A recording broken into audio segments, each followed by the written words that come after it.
السلام عليكم ورحمة الله. ازيكم عاملين ايه؟ يا رب تكونوا بخير. مين فينا مش بيحب التجديد وانه يغير ويعمل حاجات جديدة او يشتري حاجات جديدة؟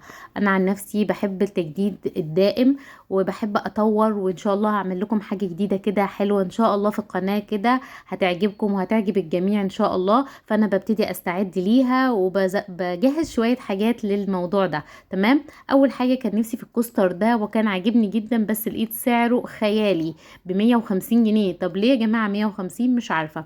المهم انا نزلت وقلت اعمله. جبت الخيط ده خيط خيش، الخيط الخيش ده المتر بتاعه ب5 جنيه.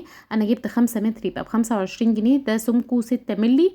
وجبت القماش ده قماش الجوخ، ممكن تلاقي اي لون بس انا حبيت اللون البني عشان مقارب للجوخ. وعندنا الوردات دي، الوردة بنص جنيه. ومسدس الشمع طبعا والمقص. ويلا نبدأ نشوف هنعمله ازاي. اول حاجة هبتدي احدد القطر بتاع الكوستر انا عايزاه قد ايه. انا كنت عايزاه في حدود 15 ل 20 سنتيمتر. تمام. لو انت عايزاه في الحدود ده انت بتقطعي الاول على قطر مثلا 25. تمام. لان انت لو عملتيه بزياده فانت ممكن تقصريه وتظبطيه. بس لو طلع الجوخ اللي من تحت قصير هتبقى كده مشكله معاكي ومش هتقدري تكملي الخيط. تمام. او هتضطري تقفي على المقاس اللي انت عايزاه. الخيط اللي انا استخدمته دولت حوالي 5 متر، هما ال5 متر مش حوالي. تمام. عملوا لي كوستر قطره 20 سنتي. حلو جدا جدا لو انتي عامله حاجه عايزه تسخني، لو انتي عايزه تحطي كوبايه شاي، لو عايزه تعمليه ديكور. انا عن نفسي بصراحه عاجبني قوي ان هو يكون ديكور. الجوخ مع الزرع مع الخشب بيعمل ماتشنج رائع بصراحه، بيدي روح جميله جدا جدا للمطبخ. وان شاء الله هحطه في المطبخ ان شاء الله اللي انا بقول لكم عليه المفاجاه باذن الله. اول حاجه بنجيب كده النص بالظبط بتاع الجوخ، اللي هو الماستر بتاعها في النص بالظبط. تمام. ونبتدي نلزق. اهم حته دي يا جماعه، نزود لها الشمع ونلزق بضمير ونضغط عليها جامد، لان بصوا لو دي اتظبطت ولزقت كويس معاكي هتمشي معاكي الباقي كويس ومش هتفك معاكي. احنا بنحط شويه شمع في اللي هو لونه بني الجوخ، وبنحط حته كمان في الخيط اللي بيبقى قبلها، حته كده وحته كده. تمام. بحيث ان احنا نتأكد ان هو ماسك من الناحيتين. تمام كده. وبنبتدي نمشي بالراحة بالراحة. اول حتة دي اصعب حتة، انتي حاولي تركزي فيها وبعد كده هتلاقي الموضوع بقى سهل جدا معاكي ومش مش هيحتاج اي وقت. هتتلسعي معلش.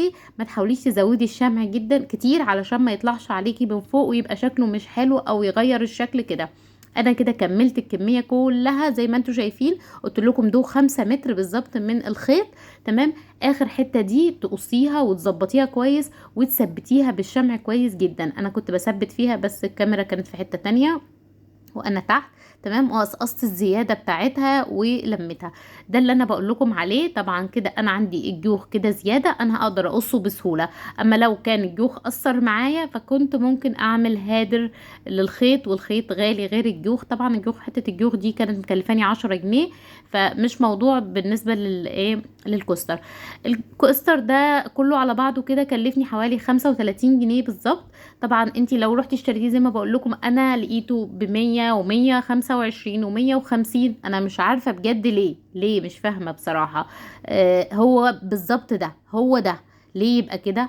جبت الوردات دي، انا جايبه الوردات دي بنص جنيه او بجنيه يعني مش متذكره بالظبط كده. بتجيبيهم من عند اللي هما بيبيعوا الخيوط والحاجات دي. بيدي شكل جمالي. ده قطفتها من الزرعه اللي في وشي كده يبقى شكلها حلو. زي ما بقول لكم الاخضر مع الجوخ مع الخيش بيعمل روح جميله جدا. ده كان شكل النهارده، وده كان اول فكره. ان شاء الله هعمل لكم افكار كتير ان شاء الله تعجبكم، تقدروا تزينوا بيها البيت بتاعكم وتغيروا بيه وتعملوا اشكال جميله. لو عجبكم الفيديو ما تنسوش تعملوا لايك للقناه وتشتركوا معايا، وان شاء الله انزل لكم افكار جديد.